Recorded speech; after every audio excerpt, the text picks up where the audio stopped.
وأشهد أن محمدا عبده ورسوله يا أيها الذين آمنوا اتقوا الله وقولوا قولا سديدا يصلح لكم أعمالكم ويغفر لكم ذنوبكم ومن يطع الله ورسوله فقد فاز فوزا عظيما الحمد لله الذي بنعمته تتم الصالحات ربنا آتنا من لدنك رحمة وهيئ لنا من أمرنا رشدا اللهم آت نفسي تقواها وزكيها وأنت خير من زكاها أنت وليها ومولاها.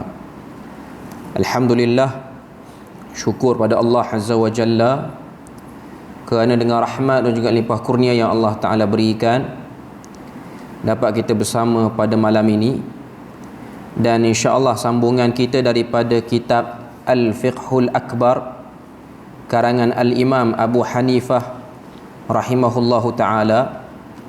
Sambungan kita sebelum ni ialah berhenti pada muka surat 10, iaitu kita berhenti pada perbahasan karya Abu Hanifah berkenaan dengan akidah.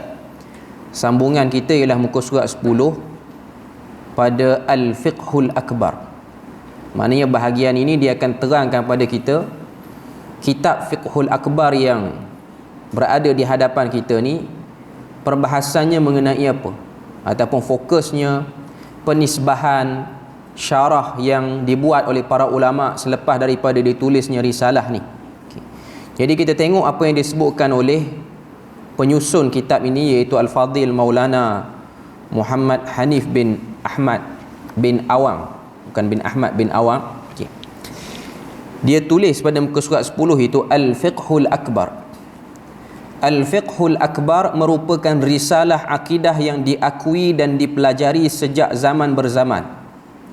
Ia bermula dengan menyatakan rukun iman yang merupakan asas akidah yang sahih dan diikuti dengan penegasan sifat-sifat Allah.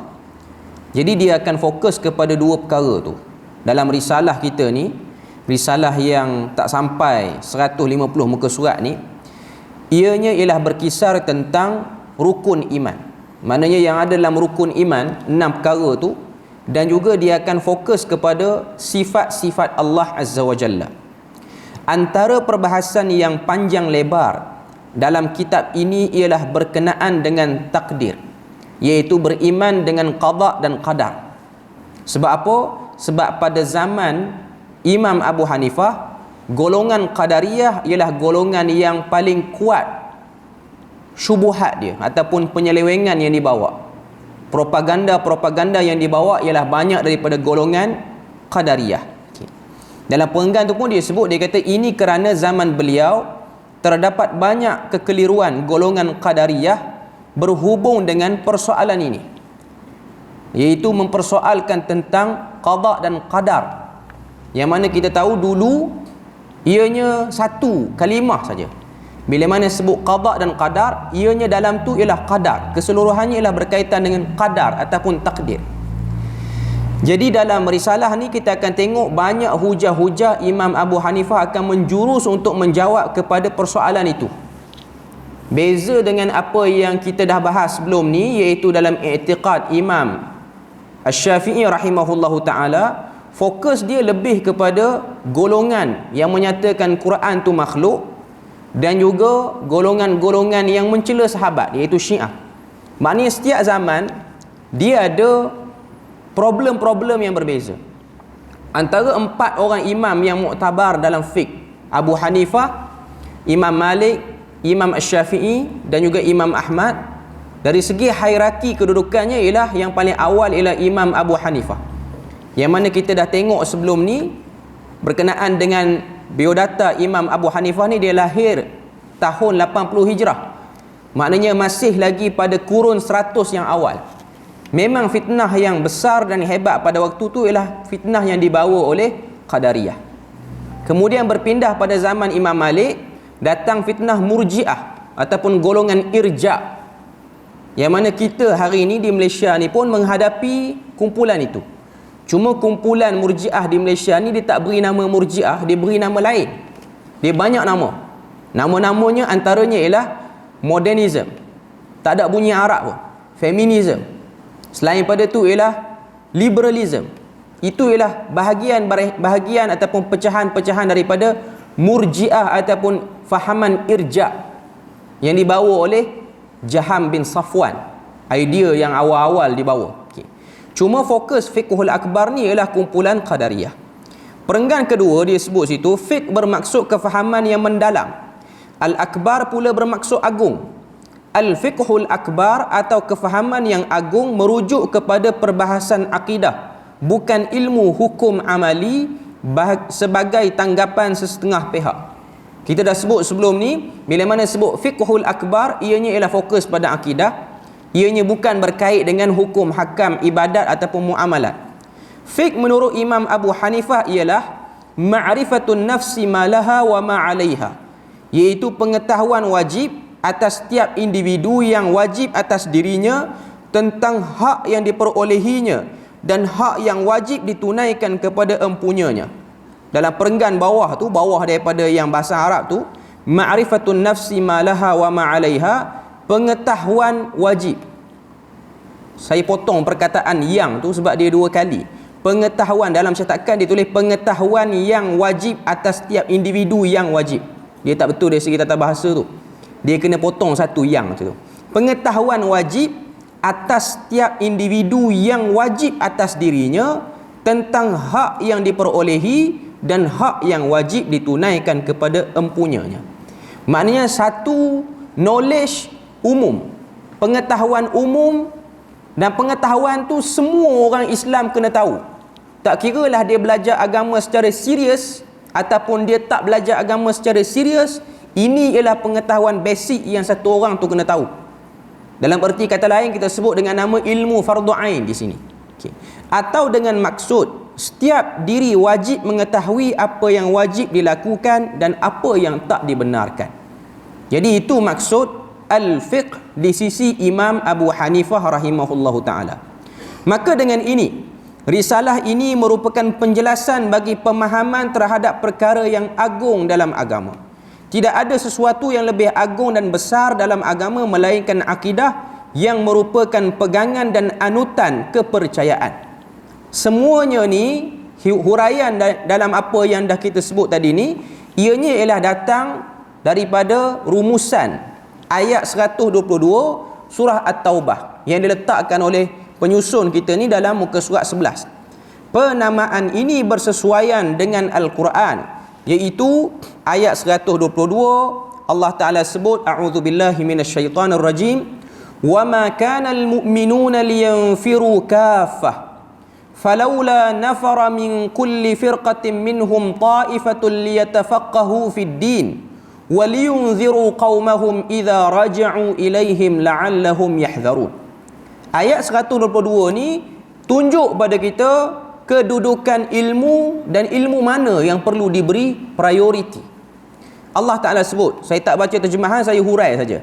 Wa ma kana al-mu'minuna liyanfiru kaffah, dan tidaklah keseluruhan orang beriman itu keluar berperang. Liyanfiru kaffah maksudnya semua angkat senjata keluar perang kalau ada seruan jihad.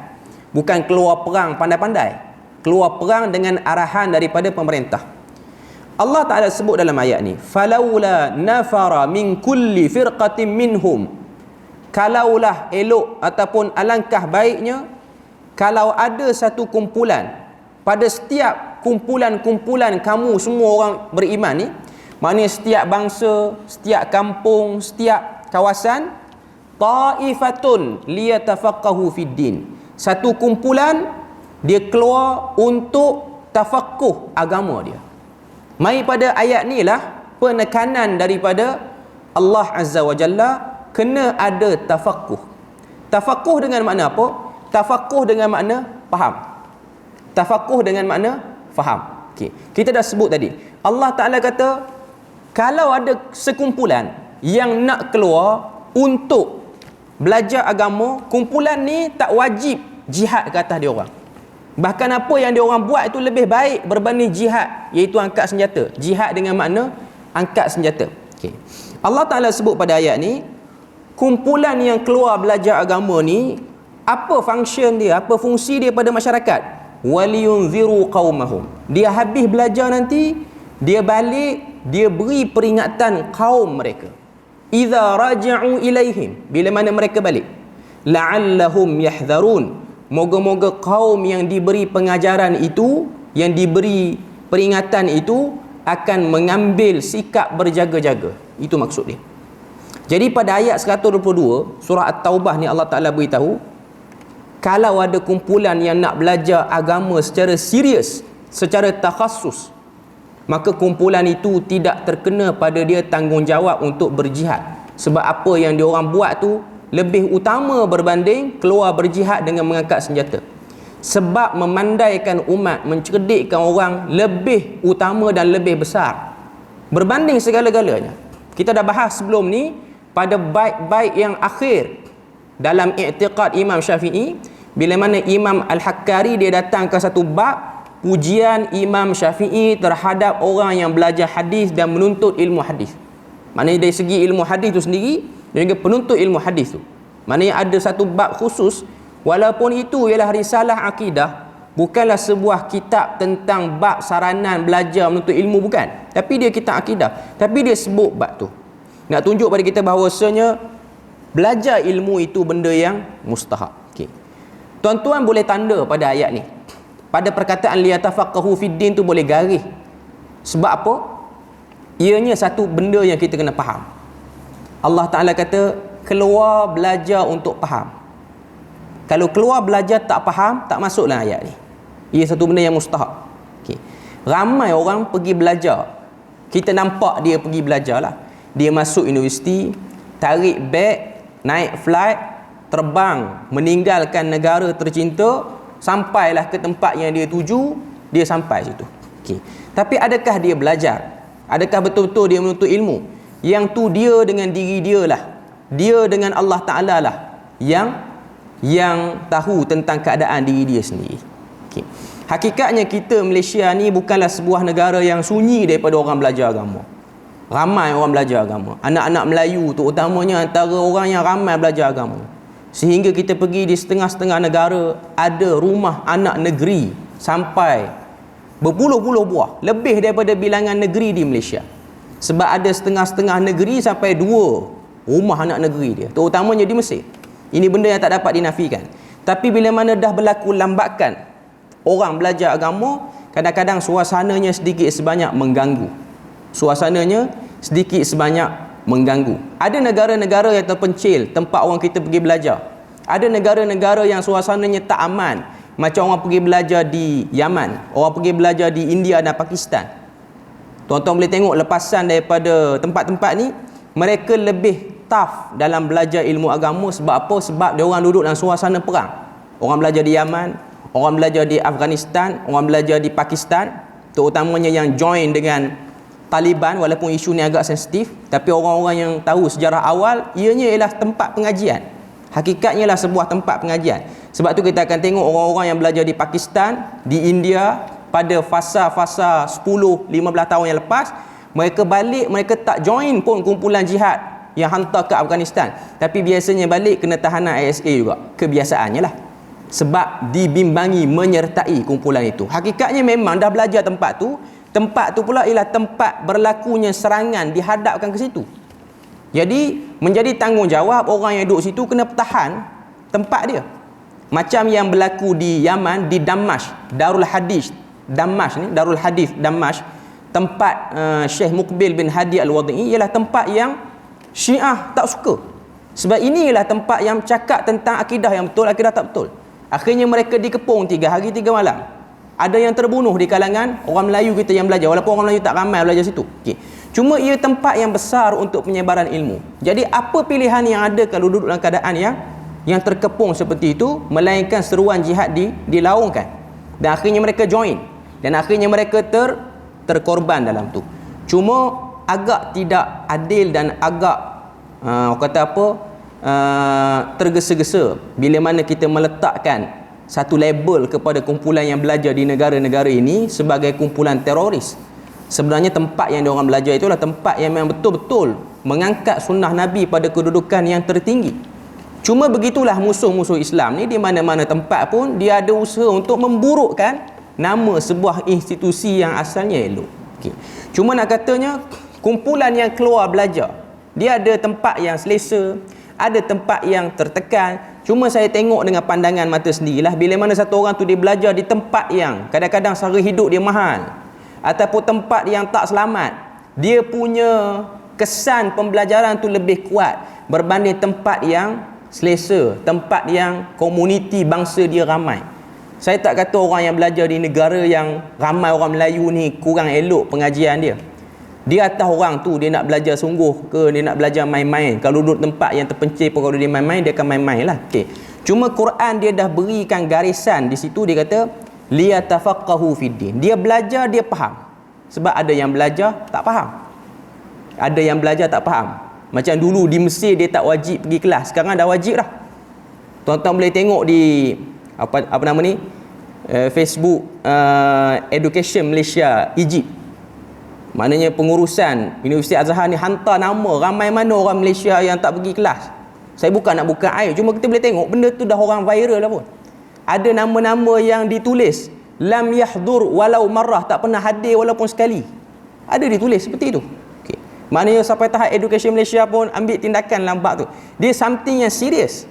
Saya tak katalah saya nak puji tempat saya belajar apa semua, bukan. Cuma saya pernah pergilah ke Mesir dan saya tengok suasana yang kadang-kadang orang kata relax, sara hidup yang murah. Dia nak makan lebih murah banding dia duduk di Malaysia. Makanan pilihan pun banyak. Dia nak makan, kalau orang Pantai Timur nak cari nasi kerabu pun mudah di Mesir. Jadi kadang-kadang dia rasa seronok duduk sana sebab murah. Sebab tu yang kadang-kadang jadi lambat balik. Kalau lambat balik, dia punya pengajian tu meningkat tak apa, maknanya daripada degree naik ke master PhD tak apa. Tapi dia duduk tangga degree itulah sampai puluh-puluh tahun. Maknanya ada something yang tak kena. Bahkan sekarang ni badan-badan zakat negeri pun dia orang kaji balik. Kalau buat degree sampai 5 tahun ke atas tak habis-habis, dia orang akan stop bagi bantuan zakat. Itu kebanyakan negeri buat macam tu lah. Okay. Cuma nak kata ini ialah garis panduan, sebab orang yang belajar agama, mereka inilah aset kepada orang kampung dia, ataupun aset kepada orang negeri dia. Dan dia bertanggungjawab dan dia kena sedar. Ni saya sebut sikit sebab live ada. Kadang-kadang orang-orang, anak-anak muda yang belajar luar negara guna duit zakat. Dia orang dibiayai. Ada setengah negeri buat program taja sampai PhD, dinamakan dengan program melahirkan ulama sekian-sekian. Akhirnya balik diam, tak tahu apa, tak ada function, tak boleh ulas satu pun tentang agama. Kekeliruan yang berlaku dalam masyarakat tak boleh bercakap, tapi ditaja dengan tajaan yang mewah. Itu satu pembaziran dan satu benda yang dia kena jawab depan Tuhan sebenarnya. Sebab dia telah menghabiskan duit yang orang bayar zakat. Saya nak kata ni sebab saya tengok dengan mata kepala. Saya bukanlah nak kata saya ni guna duit zakat elok. Sebab saya belajar di luar negara dulu pun dapat juga zakat negeri, dapat juga orang-orang yang perseorangan bagi. Okay. Cuma kita kena sedar benda tu. Balik menyumbanglah untuk masyarakat, sebab Quran sebut tentang benda ni. Ayat 122 ni ialah penanda aras kepada orang yang belajar agama. Ataupun kalau tuan-tuan ada anak, ada cucu yang belajar agama, ini ialah ayat yang perlu merujuk. Dia kena rujuk diri dia, sejauh mana dia belajar agama. Sebab dia makan duit daripada pengurusan orang ramai. Ada yang, orang kata apa, yang guna duit zakat dengan cara yang tak berapa elok. Ada yang guna pergi berjalan luar negara, berjalan yang tidak ada manfaat, berjalan macam pergi berjalan tempat-tempat lain, ataupun guna untuk beli alat-alatan yang tidak membantu pembelajaran dia orang. Ini ialah bab-bab tanggungjawab, efisiensi yang akan dipersoal di hadapan Allah Azza wa Jalla. Kalau kita selalu mempertikaikan karenah birokrasi orang, selalu pertikaikan orang duduk dalam pentadbiran, kita yang sedang belajar pun kita kena sedar tanggungjawab anda menggunakan duit sumbangan orang. Hatta kalau tak dapat sumbangan, kalau mak ayah kaya pun tak patut dia buat benda tu. Sebab ada tanggungjawab besar bagi orang yang belajar agama, iaitu dia kena inzar, beri peringatan supaya kaum dia mendapat peringatan. Okey. Muka surat 11. Selain itu, penamaan ini menggambarkan hierarki ilmu dalam Islam, iaitu perkara akidah adalah perkara yang paling wajib diketahui. Walaupun dalam ayat 122 tu Allah Ta'ala tak sebut Ilmu apa yang paling utama? Okey. Tapi Imam Abu Hanifah dia melihat ayat ni ialah kedudukan ilmu akidah tu sendiri. Liyatafaqahu fid din, sebab din itu ialah akidah. Agama itu maksudnya ialah tauhid. Tidak ada agama yang paling suci melainkan agama Islam, dan sucinya Islam kerana adanya unsur tauhid yang paling besar diagungkan. Okey. Kemudian diikuti dengan fiqh perhubungan dengan perkara amali yang dinamakan dengan fiqh asghar ataupun fiqh yang adik ataupun fiqh yang kecil dalam hukum-hukum amalan furu'. Okey, maknanya dia bagi dua. Satu fiqh akbar, dua fiqh asghar. Fiqh akbar akidah. Akidah ni satu benda yang simple je nak belajar. Cuma orang akan nampak akidah satu benda yang besar. Orang belajar peringkat universiti, orang yang mendalami ilmu akidah ni biasanya akan duduk dalam kumpulan usuluddin. Kalau setengah-setengah negara dia takhasuskan lagi, dia khusus, dia asingkan lagi. Di Malaysia ni pun macam itulah, syariah usuluddin. So usuluddin dia akan menjurus kepada ke arah akidah, tafsir dan juga hadis. Okey. Ada setengah negara dia buat ijazah degree dia lah berkenaan dengan usuluddin akidah, dan dalam akidah tu dia ada banyak part. Ada yang akan belajar tentang perbandingan agama, ada akidah tentang bab ni, benda ni. Okey. Cuma bila mana sebut akidah, dia bukanlah benda yang besar yang disebut oleh Asy-Syahrastani dalam Al-Milal wan Nihal, kumpulan ni bukan. Bila sebut akidah dalam kitab-kitab yang awal, kitab Abu Hanifah ke, kitab Imam Syafi'i ke, nanti kita akan masuk Ushul Sunnah dan kitab-kitab yang lain, akidah maksud dia tauhid. Akidah ialah maksudnya tauhid. Belajar keesaan Tuhan ni tak payah pun, sebab kita belajar benda satu, bukan kita belajar benda banyak. Sebab tu kita akan tengok cara pedagogi Nabi sampaikan tauhid kepada para sahabat simple. Ada sahabat masuk Islam pagi, petang balik kampung dah boleh Islam ke orang lain pula. Kerana kefahaman akidah yang diberi oleh Nabi simple. Nafi semua sekali sembahan, apa saja yang kita rasa hebat pada benda tu, itu tak betul. Itu bukan Tuhan. Itu bukan benda yang kamu kena deal, kena hormat. Yang kamu kena hormat ialah Tuhan yang Esa. Kamu tak boleh hormat orang perseorangan, tak boleh hormat apa-apa lakaran, apa-apa arca, apa-apa bentuk, ataupun roh yang tak dapat dilihat. Spirit, semangat yang dirasakan mengelilingi dia, itu pun tak betul. Itu yang diajar oleh Nabi.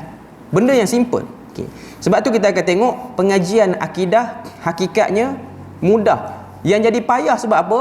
Bila mana dah berlaku penyelewengan, bila mana dah keluarnya Qadariyah, keluar Murji'ah, keluar Mu'tazilah, keluar Khawarij, yang tu yang orang nampak banyak nak kena belajar tentang akidah. Yang tu yang dah kemudian lah tu. Yang tu yang dah kemudian. Yang awal, yang sebelum keluar apa-apa lagi, ianya hanyalah belajar tentang tauhid semata-mata. Okey. Penisbahan kitab kepada Abu Hanifah. Perawi kitab ini ialah Hammad bin Abu Hanifah, anak beliau sendiri. Maknanya kitab ni dinisbahkan kepada Hammad, anak kepada Imam Abu Hanifah. Kitab ini terbukti sahih diriwayatkan oleh Hammad daripada Abu Hanifah, iaitu riwayat Nasr bin Yahya daripada Muhammad bin Muqatil Ar-Razi, daripada Isam bin Yusuf, dari Hammad daripada Abu Hanifah. Itu ialah nama-nama perawi-perawi kepada risalah ini. Bukan perawi hadis, tapi yang ambil, yang catat, yang tulis isi kitab ini.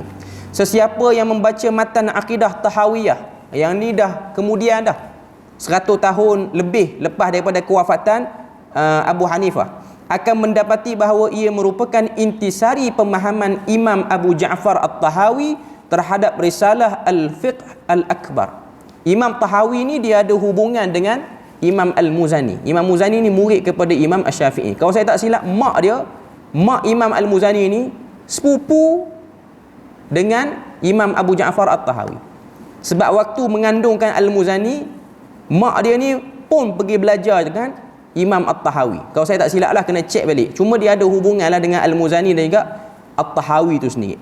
Di awal lagi Imam At-Tahawi menulis, ia merupakan sebutan bagi menjelaskan akidah Ahlus Sunnah wal Jamaah mengikut mazhab para fuqaha agama ini. Maknanya kalau orang baca kitab akidah Tahawiyah, kita akan jumpalah penerangan ini. Okay.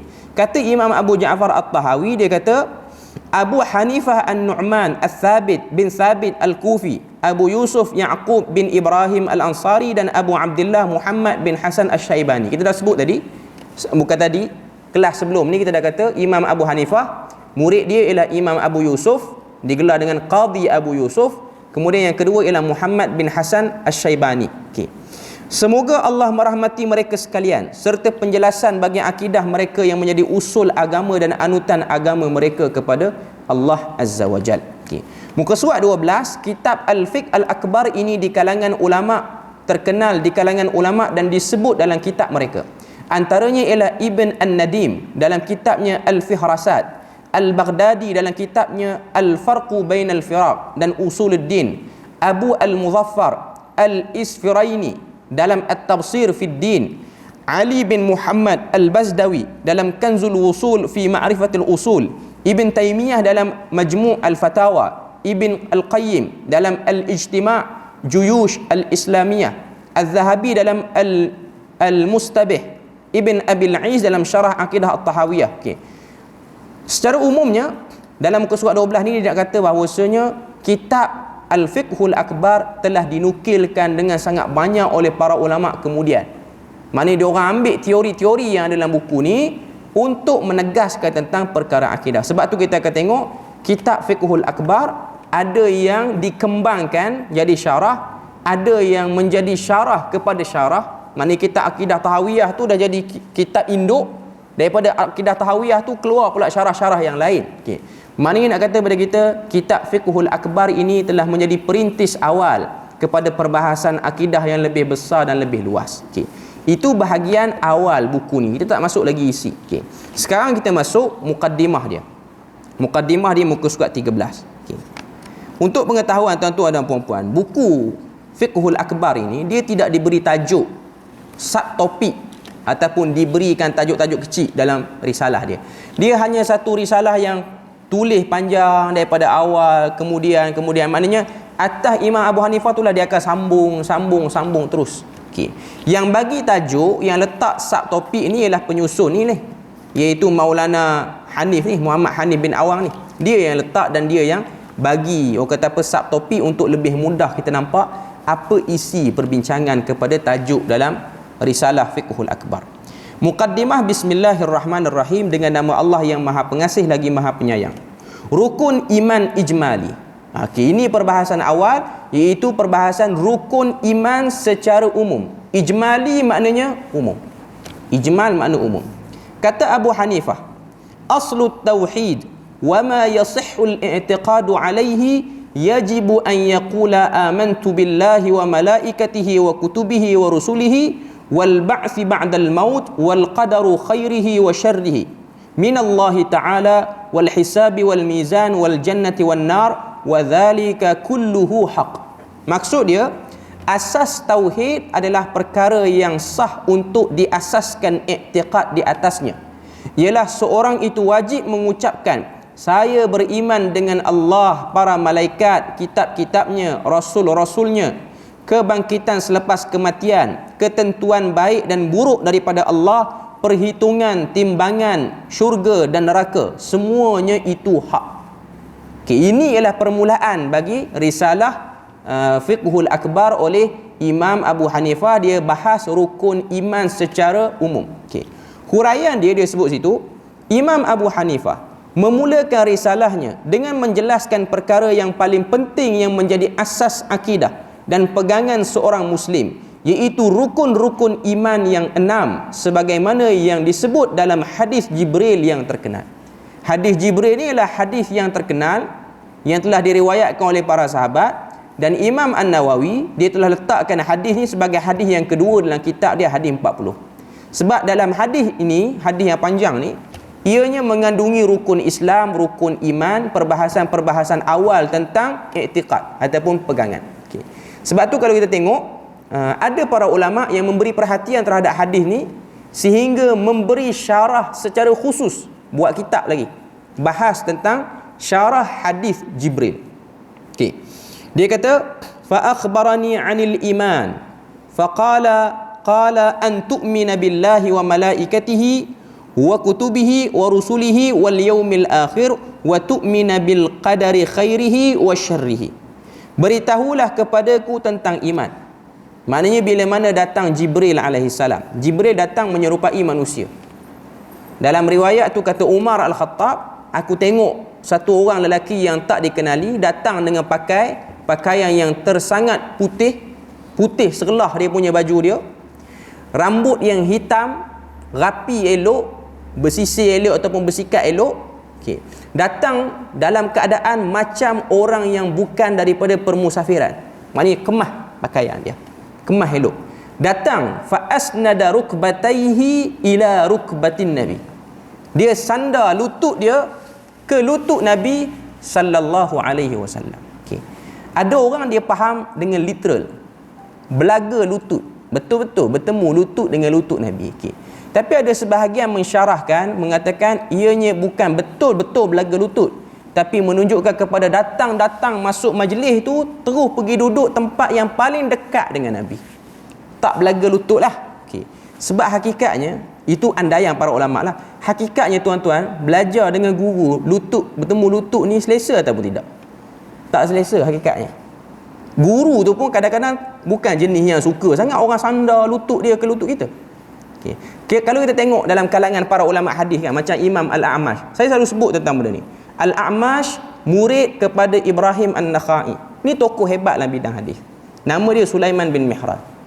Sikap dia pelik berbanding orang-orang lain ataupun ahli hadis yang lain. Antara sikap dia ialah dia tak suka orang duduk rapat dalam majlis dia. Okay. Mana kedudukan sekarang ni A'mash suka ni kalau macam saya ni. Orang tak rapat sangat. Okay. Orang duduk jauh-jauh. Dan dia akan ludah kepada orang yang duduk dekat. Lain macam sikit perangai dia. Okay. Sebab apa dia ludah? Dia tak selesa dengan bau orang mungkin. Sebab tuan-tuan kena tahu, zaman dulu orang tak basuh baju macam zaman sekarang.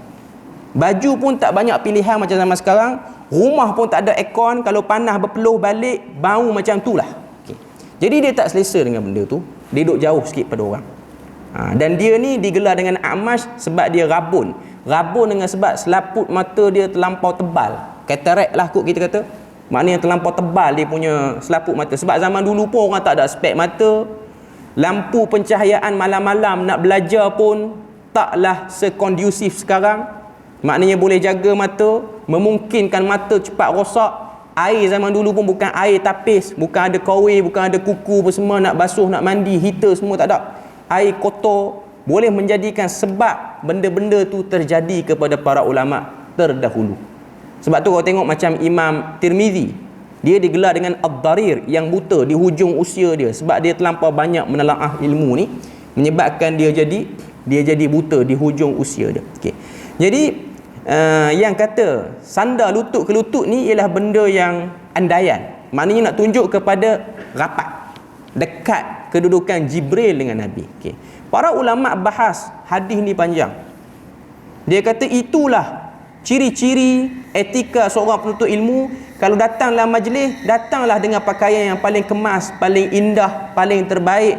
Husnul manzar, elok pandangan orang bila mana tengok dia.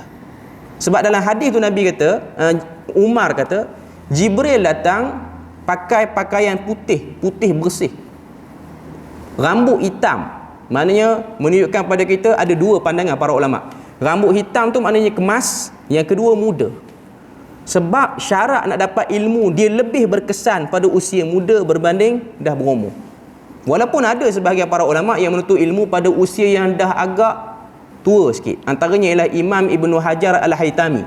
Dia start menuntut ilmu umur 40, dekat-dekat nak pencen dah. Dan dia pernah sebut, dia kata kalau aku ada usia yang banyak, aku akan start belajar lagi awal. Dan dia pun pernah kata, ada orang kata kata-kata ni sandar pada dia. Dia kata menuntut ilmu pada usia muda seperti memahat di atas batu, dia kekal. Tapi menuntut ilmu di usia tua ni seperti memahat di atas air, dia hilang, tak lekat bekas pun. Okay, maknanya nak sebut pada kita itu ialah pandangan dia lah. Mana-mana orang nak menuntut ilmu, umur mana pun, kalau dia bersedia, dia sanggup lalui kesusahan penuntut ilmu, dia boleh. Sebab tu kita akan tengok ayah kepada Abu Bakar, Abu Quhafah, masuk Islam umur 80. Umur 80 tu baru belajar Quran. Dan dia dapat ilmu Quran tu. Dia dapat juga manfaat daripada Quran. Tidak ada apa yang boleh menghalang manusia, melainkan dia nak, melainkan dia mahu. Okay. Sebut benda ni saya teringat ada satu rancangan. Rancangan ni ialah rancangan televisyen di negara-negara teluk lah. Maknanya Sebab di negara Arab ni dia bukan macam Malaysia. Malaysia rancangan kita lah, negara kita lah, stesen penyiaran kita. Okay.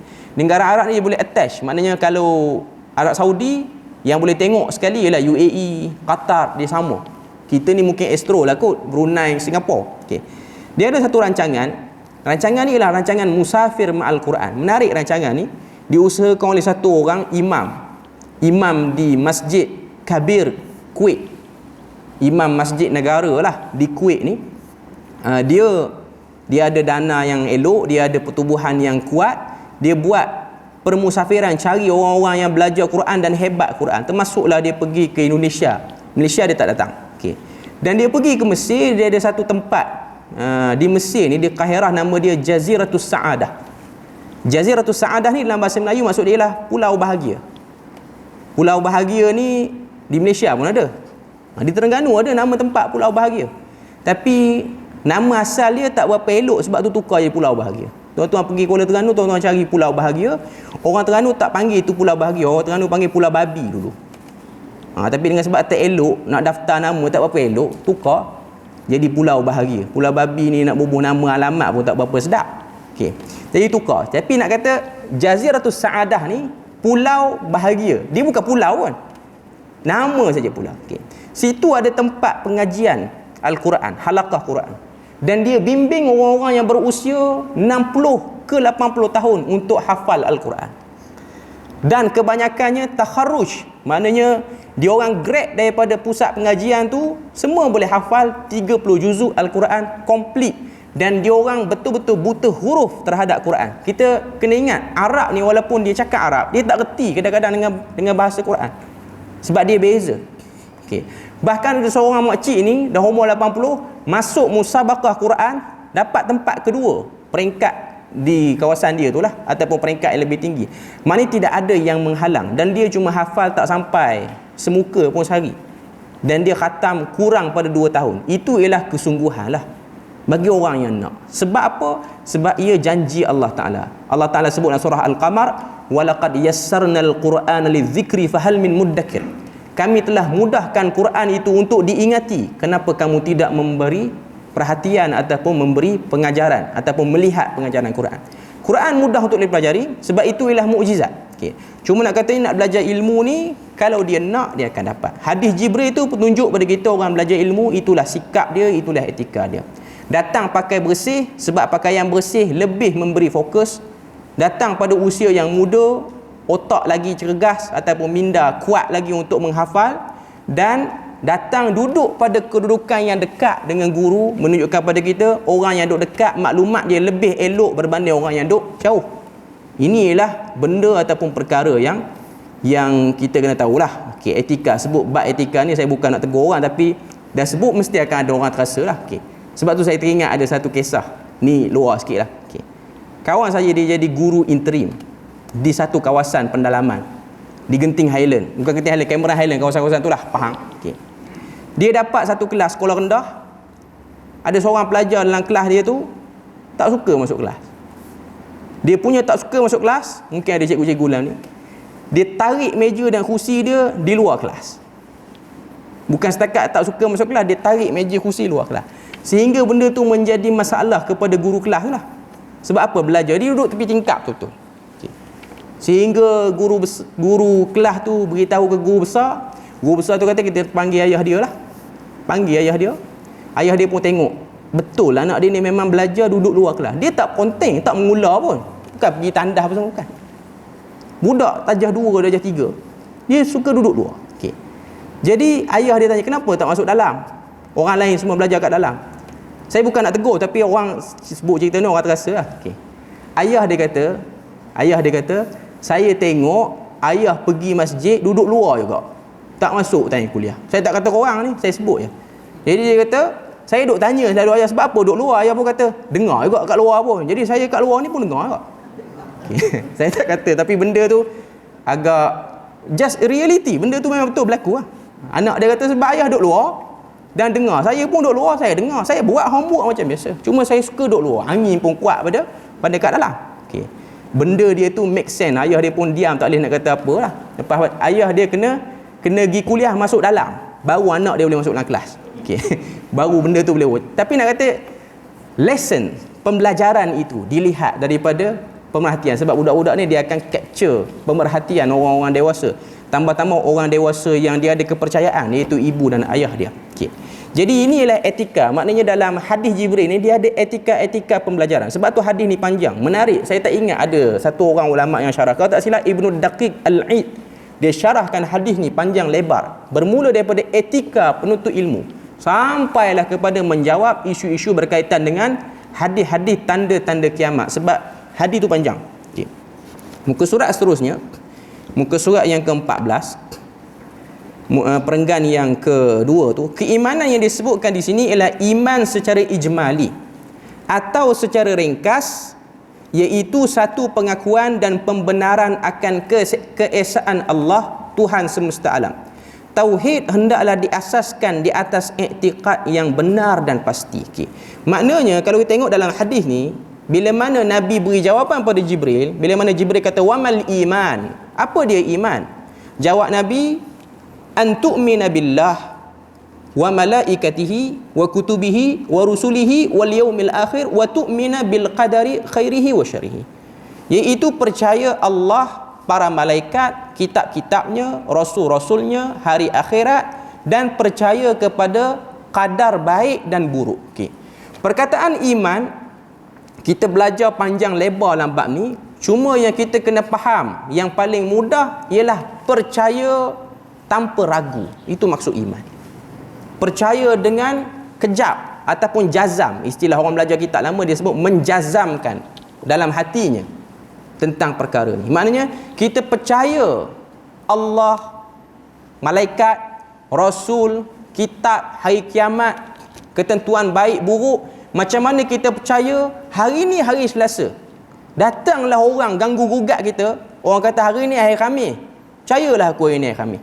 Kamu pergi pejabat, kamu tanya orang hari ni. Tak, kita kata hari ni hari Selasa. Dan lepas hari Selasa, dia akan hari Rabu. Dia tak akan jadi Jumaat, tak akan jadi Sabtu. Itu maksud dia. Diganggu gugat. Walaupun orang nak bayar kita 1,000, 2,000, nak suruh kita kata lepas hari Selasa ni hari Sabtu, kita tak akan kata. Kalau kita kata pun, hati tu galak juga. Tetap kita kata, biarlah dah dia nak bagi 2,000, aku ambil. Tapi tetap hari Rabu lepas pada hari Selasa, tak akan jadi hari Sabtu. Maknanya kalau orang kata Allah ada, ya ada. Tak akan ada kita ni terlintas sekali ke tak ada. Yang tu problem. Kalau terlintas yang tu, dia ada problem pada akidah dia. Ataupun bila mana bercakap bab malaikat, tiba-tiba dia rasa entah ya ke tidak malaikat ni. Kita beri lalu azan dulu. Kita sambung sikit je lagi perbahasan kita ni. Sambungan tadi, keimanan yang difokuskan dalam hadis Jibril itu ialah iman secara ijmal. Tahu, maknanya pengetahuan kita tahu Allah itu ada, malaikat tu ada, kitab tu ada, rasul tu ada. Tapi perincian kepada semua benda tu belum lagi. Dia masih lagi berada pada peringkat umum. Bila mana satu orang tu dia tahu secara umum, tahu malaikat tu ada. Berapa orang tak tahu, nama-nama pun tak ingat, tapi tahulah malaikat tu ada. Tahu juga Nabi dan Rasul ada. Dia kenal Nabi Muhammad, Nabi lain tu duk tukar. Dikira sebagai orang beriman lagi lah. Okay. Cuma yang lebih baik, lebih kemas ialah satu orang tu dia faham dengan elok. Okay. Nanti insya-Allah kita akan sambung perbahasan kita dalam bab tauhid dan i'tiqad. Lepas tu kita akan bahas pada perbahasan akan datang, iaitu perbahasan mengenai iman ittirari dan juga iman ikhtiari. Dia ada perbahasan yang fokus tentang bab itulah. Okay. Jadi insya-Allah kita berhenti sini je untuk malam ni. Nanti kita akan sambung perbahasan yang seterusnya pada minggu depan insya-Allah. Moga Allah Ta'ala beri rahmat dan berkat. Kita akan sambung muka surat 14 pada perbahasan tauhid. Subhanakallahumma wa bihamdik asyhadu an la ilaha illa anta wa astaghfiruka wa atubu ilaik. Wassalamualaikum warahmatullahi wabarakatuh.